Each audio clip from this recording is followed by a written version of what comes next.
On our travels, we've bumped into Dave and Di with their great setup. So Dave, what a great cruiser. I think the first thing I notice about this cruiser is this door. Tell me about the door, and maybe you could show us it. Yeah, well, we spotted this the cruiser on the internet.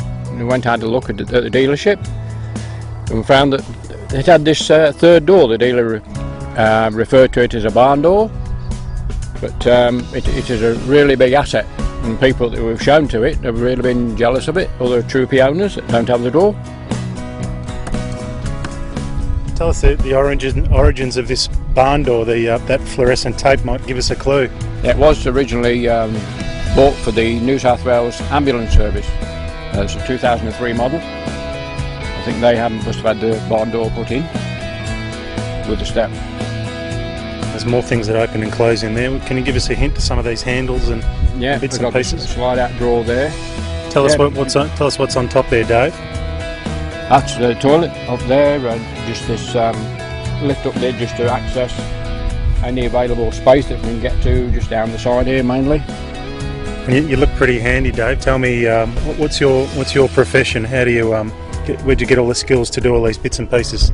Well, I was originally an engineer's machinist, and then went to a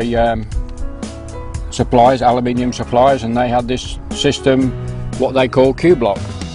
You get the aluminium tubing, and these are different shaped inserts. You can make your own frame up with the different shaped inserts.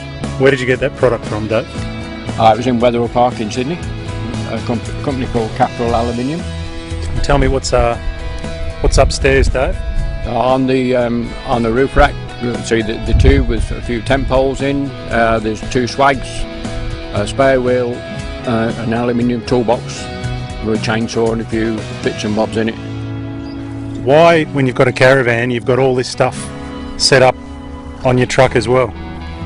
Because if we want to go off-road, we can't take the van, Cape York and possibly Gibb River Road, depending on the road conditions at the time. We won't be able to set the van, we can live in the Troopie. So you are self-sufficient whether you're in the truck or whether you're in the van? Yes, yeah.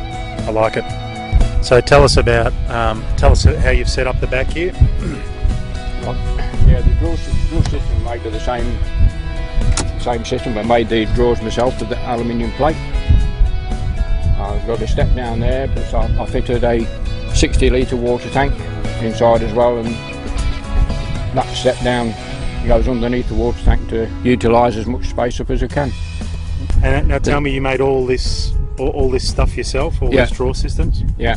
Do you reckon you saved $1 compared to buying one straight out of the magazine? Oh yes, very much so. Because with the ones in the magazine, they are usually for the back of the LandCruiser station wagons, and not for the troop carriers. But this system goes right through to the rear of the front seats. Tell us about the solar panel. Yeah, decided to put a solar panel on. I've got the second battery under the bonnet.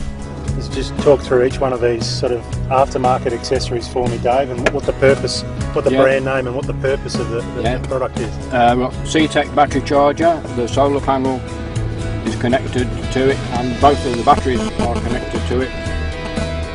The battery charger decides whether the solar panel or the alternator or both are going to recharge the batteries. GPS, yeah, you've got HEMA GPS. And that's the reversing camera. So 3 camera, one on the back of the vehicle and 2 on the back of the caravan.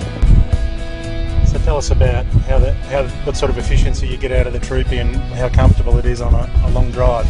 Oh, it's very comfortable in the bucket seats. Obviously with towing a heavy van, it's a little bit heavy on dues, but that's the price you have to pay. I'm Di, this is my rig. Living the luxury. Yep. Wow, tell us about this, Di. Well, we wanted swivel chairs so that it was more comfy, and so we can watch TV, because there's TV up here. So we can watch either in bed or here. And tell us about the make and model of this caravan. It's Crusader Manhattan. It's a luxury model. Go through that. And what made you go with this particular model of caravan? We just liked the layout. It was just so nice and good quality van. And which dealer did you purchase it from? Paravans at Windsor. Tell me about some of the places you've been to. Oh. We've been down. We went to Bateman's Bay and down the coast to Eden. Stopped at Eden for a while. It's absolutely beautiful in Eden. And just camped around basically until we got here. Fantastic. And so tell me something about some of the other features in here. It's a generous sized bed for a caravan. Yes, that's a queen bed. That's a queen. This is the washing machine, a automatic washing machine. There was also a tumble dryer in this model which we didn't want to really take out and the could be put in instead. I'm Dave Clark, Crusader Manhattan, which is now a permanent home. Just travelling around as much as we can.